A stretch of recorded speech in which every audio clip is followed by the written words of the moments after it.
bla bla bla bla bla bla biasa skip. Nah, jadi aku nih mau cerita.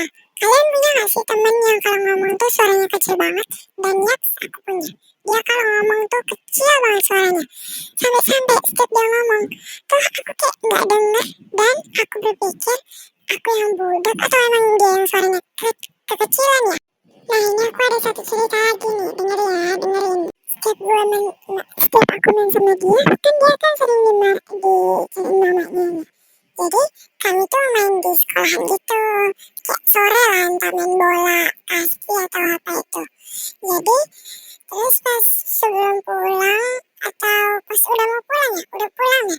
Jadi pas udah pulang mamanya bilang gini, kan namanya si Nurul tuh ya. Jadi bilang kayak gini, Nurul, kau kalau main-main tuh bawa jam dinding, katanya kayak gitu.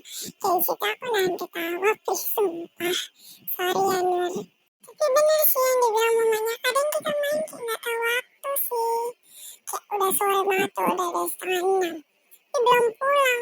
Gimana orang tua gak marah, oh my god. Jadi sini dimarahin mamanya. Terus kayak aku di jalan ketawa-ketawa aja, ketawa-ketiwi gara-gara dengan mamanya bilang gitu. Dan sampai aku di rumah aku juga dimarahin.